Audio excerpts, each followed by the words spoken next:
for Casey!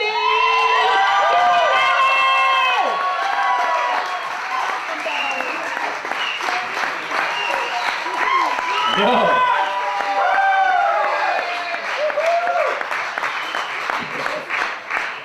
What's up, everybody? How y'all feeling tonight? Yeah. You sick of that fucking question yet? Because I hate that goddamn question. Can you guys hear me? Am I loud? Yeah? Everybody back there, you can hear me?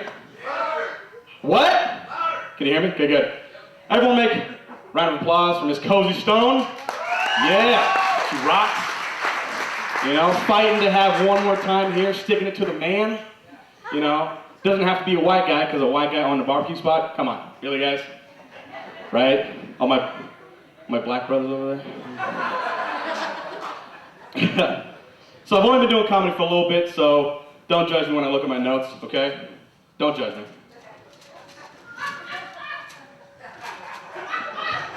Why are you judging? What the hell?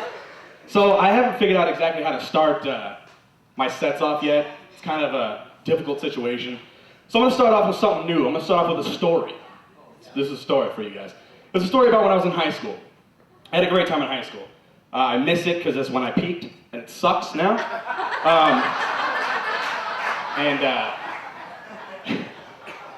And I loved high school because I did nothing, and I got by. And then I used to mess with my teachers because it was fun. And there was one particular day that stuck with me forever, and this is a great story. So I'm in Spanish class, okay? And the Spanish teacher hates me because we just hate each other. We've had her for 2 years, and she just sucks at life, right? So one day I wanted to mess with her. So I raised my hand and say, Mrs. Wong. Yes, an Asian teaching Spanish. I know. This is why I failed twice. Yeah. So I said, Miss Wong, how many dogs do you think it would take to construct a bridge? Just to fuck with her, okay? And she said, Casey, that's not an appropriate question. I'm moving on. So as she's answering other questions from other students, I can see frustration and anger kind of build up. So after about 2 or 3 minutes, she looks at me and she says, Casey, what the fuck you asked this question for? This is Spanish class. That is not physically possible. Dogs don't have thumbs. I swear to God, that's what she said to me, okay? So go to the dean's office. Yeah. So I'm at the dean's office again, and we're having a good time, because me and him are buddies now. And he goes, Casey, what'd you do this time? I said, I asked Miss Wong how many dogs it would take to construct a bridge. And he starts laughing. And he thinks it's hilarious. I go, why that's so funny? He said, well, first of all, yes, that's an inappropriate question to ask in Spanish class. And second, she got mad at you because she probably ate dog this breakfast. Right? This is my dean. This is my, like, future advisor here. I know. And that stuck with me, and to this day. And that's a true story that I just made up. So that's how this is gonna go. So buckle up, everybody. This is gonna be fun, I know. Oh, Jesus. So a little bit about me. I am born and raised from Vegas. Yeah, Vegas. Woo. Local. And being born and raised here, I figured out there are career path opportunities that are unique to Vegas. They wouldn't get anywhere else in the world. And right now I'm kind of juggling between 2 of those paths. On the one path, I can start working for a hotel. Start somewhere low and work my way up. 20 or 30 years, I can be a VP or a CEO. It'd be a good life, make a lot of money, right? On the other path, I can start slinging crack down on Fremont Street. I don't know, nobody else with crack? My man's, he knows, but I mean, I'm not gonna sell you any, but you've been clean for 16 years. Congratulations, brother, I appreciate it. Yeah, give him a round of applause again. That's awesome. I've never personally done crack. But not because I didn't want to, I don't get dental at my office. Which is bullshit, I know. It's horseshit, right? I know. So I recently just found out I was getting fat. Why the fuck is that funny? You guys are assholes. I recently found that out, and I went to the doctor and he said, hey, so you're getting fat, lose some weight. So I didn't really believe him. I don't think of myself as fat. I think maybe a little chubby, a little, rough around the edges, if you will. So I went home and administered my own at-home fat test. Very easy, okay? If you're having problems with your own weight, trying to figure that out, you can do this test at home. It's very simple. All you gotta do, raise your hand, put it just like this, take a nice horse stance, put your arm like this, Shake it really fast, and if your opposite hip ripples, let's get fucking... Then you're fat. I know, I'm surprised none of you thought of that before. It's a very easy test. And it sucks.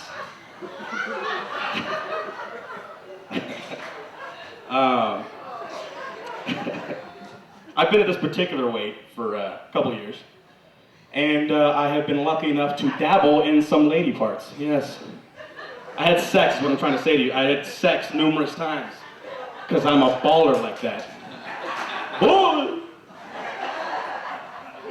And in my conquests, I have realized there are pros and cons of being fat while having sex. So these are my pros and cons of being fat while having sex. First pro, you can eat while having sex. That's the truth. Because if you're really fat, the person you're having sex with is either drunk, desperate, or fatter than you. So, they can't judge.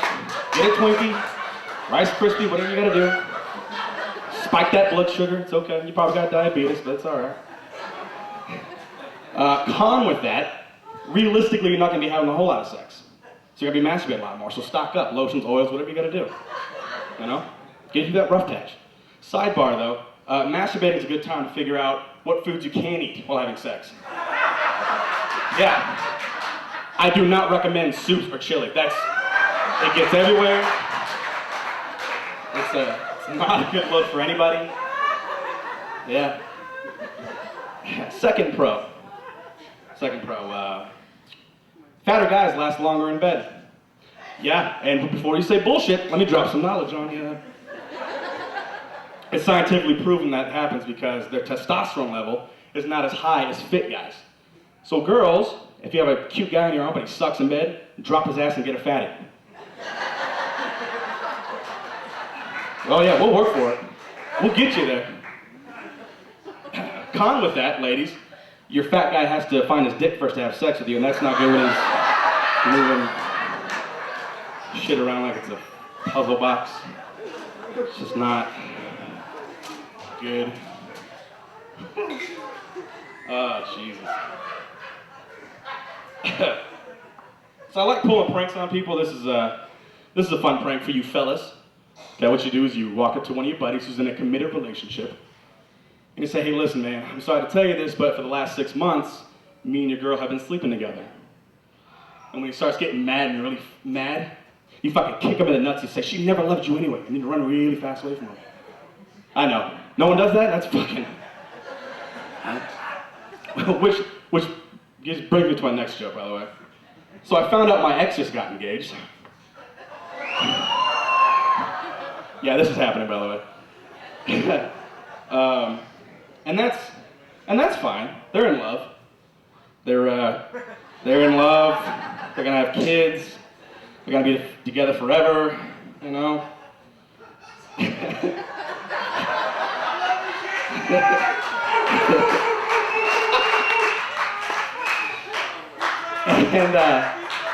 And two thoughts rolled through my head when I found this out. First thought was, holy shit, this guy's got some balls locking this crazy bitch down for life. Good boy. Had a guy. Second thought was, holy shit, now who am I gonna sleep with behind their boyfriend's back? Ooh. Yikes. Right? You guys with me still? Jesus. It's funny because some of my ex's friends are here, and that's bad.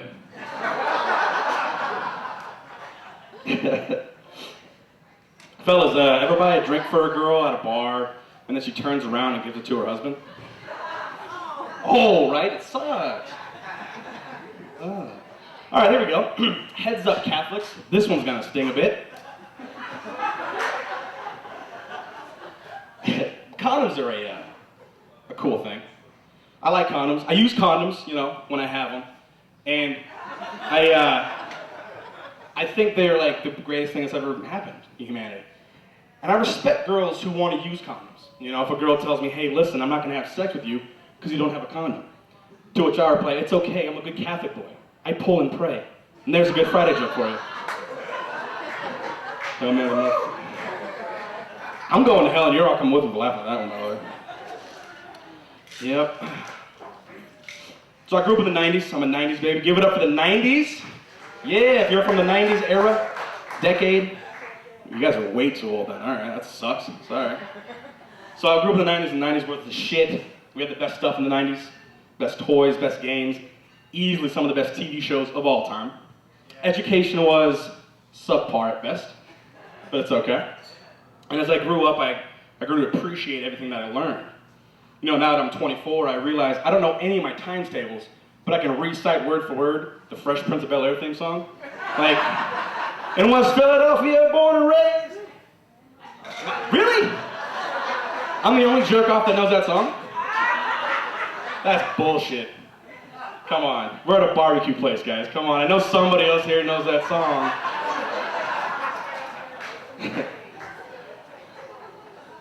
Also, oh God, we have Power Rangers. Yeah. Every guy who grew up in the 90s, their balls just tingled a little bit after hearing Power Rangers. Yeah. And even girls got ladywood, because everyone wanted to be a Power Ranger. It was a shit. I was lucky enough to have two of my best friends also want to be Power Rangers when we grew up. My buddy Garrett, he was the oldest, so he was always the Red Ranger. He was the leader. My buddy Cash, he was the smart one of the group, so he was always the Blue Ranger, which always left one Ranger. One male Ranger, obviously. The Black Power Ranger. And it's obvious, I grew up with so much street cred that I should become, obviously, the Black Power Ranger, right? I know. And I realized at a young age that there are 3 things I had to do and learn to become the Black Power Ranger. So I began my quest. First thing I had to do, I had to learn how to dance. Because you can dance, yeah. I didn't learn it completely yet, but I know enough. Right? Second thing, I had to learn how to make Kool-Aid, and I did. And I fucked with some Kool-Aid, I'm not gonna lie to you. Third thing, I had to unlearn how to swim, and I became the Black Power Ranger, and it was...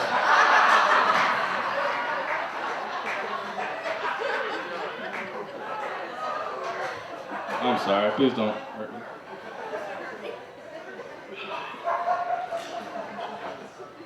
That's such a bad joke.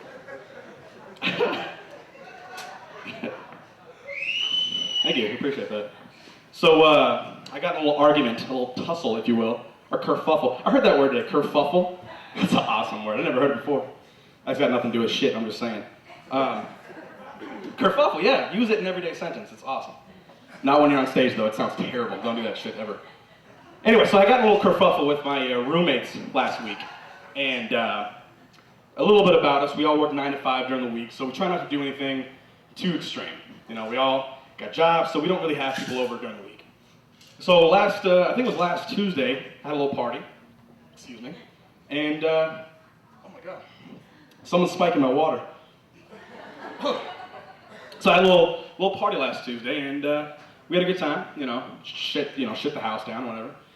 So the next day, my roommates walked in my room and said, listen, Casey, we've had this discussion before. You cannot be having people over during the week. This is too much of a hassle. So now you have to clean the house. So that's fair. So then while I'm cleaning the house, they're telling me to do things I don't really necessarily have to do. The things they want me to do. They're like, things like take out the trash and clean your room, walk the dog. And then one of my roommates comes up to me and says, listen, Casey, your punishment for having people over last night is you have to wash my car. I said, listen, Mom, Dad, I know this is your house, but I'm a grown-ass man, damn it. Give me some fucking freedom here. Yeah, they put up with this shit on a daily basis, I know. My parents are here, give it for my parents, they rock, they're awesome. Yeah.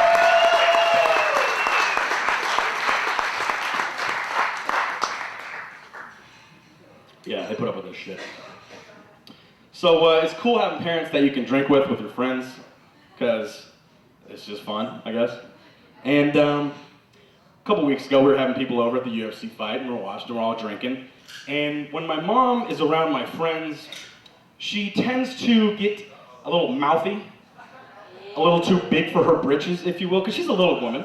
She's a little leprechaun of a girl, okay? She's about this tall, right? So when she starts saying some things that are kind of embarrassing, but not like too bad. So I thought of some things, this is my list, it's entitled Things You Never Want to Hear Your Mother Say. And this goes for everybody, okay? These are things you never want to hear your mother say. Number 6. We're starting at 6. I don't like odd numbers, whatever. They freak me out a little bit. I don't like that. So, number 6. How do I check in with my Facebook app? Think about it. Do you want to hear your mother say that shit? No, because I don't even know how to fucking do that bullshit. She's like, hey, so I gotta fucking check in because we're at Buzz Barbecue. I'm like, cool, that's awesome. Yeah, get some people out here, awesome. Second thing you never want to hear, I'm sorry, 5th thing, number 5. See, I just stood up, it was different. Number 5. Hey, who was that girl you brought over the other night? She's way uglier than your ex. Oh, no. Number 4. Hey, who's that cute guy on your football team? Can I get his number? Oh no, bear with me, they get worse. Number 3.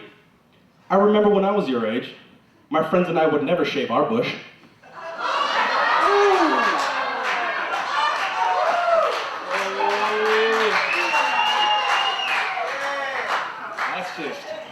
That's just nasty.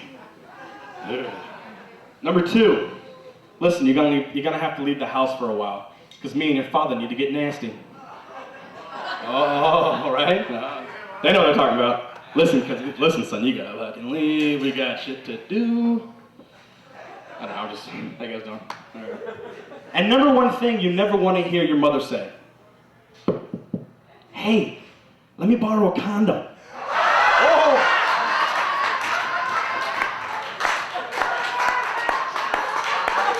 I swear to God, that ever happens, I'm moving out. Until then, I'm staying that bitch. Fuck that. Free rent and food?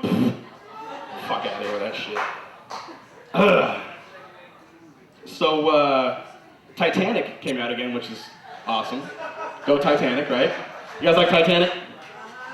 Nobody? Fuck you. All right. Yeah, okay. And I'm not gonna personally see it in theaters in 3D. I don't really give a shit that much. But it's cool. There's some things about that movie that kind of bother me, but you know, I'm not gonna really do much about it. But I am gonna ruin one part for you people. You know the scene where Rose is on the door, right, and Jack's like slowly drowning in the Atlantic.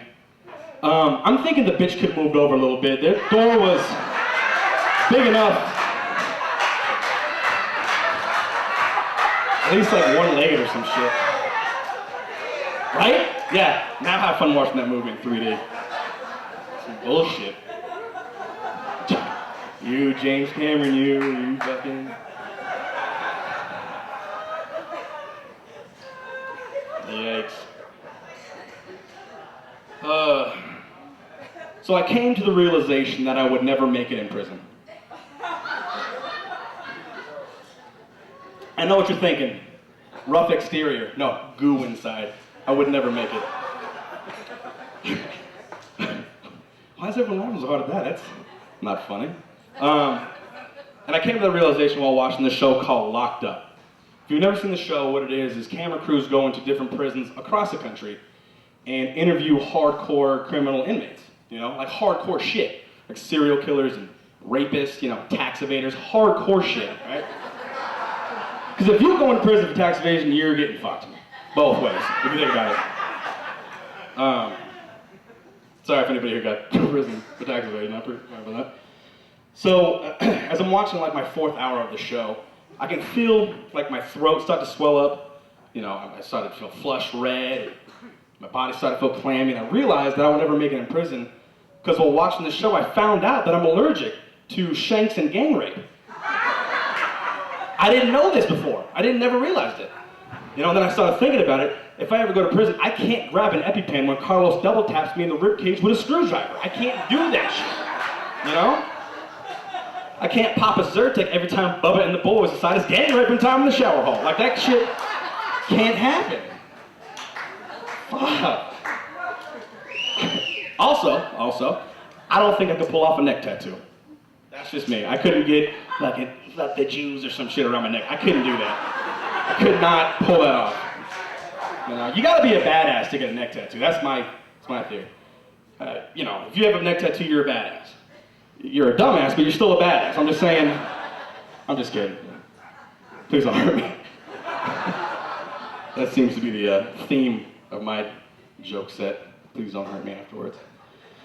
Well, you know what, guys? I appreciate you guys laughing with me. Get over again for Cozey Stone. She rocks. Buzz Barbecue. Had a good time. I hope you guys had a good time. My name is Chippoletti. I'm out.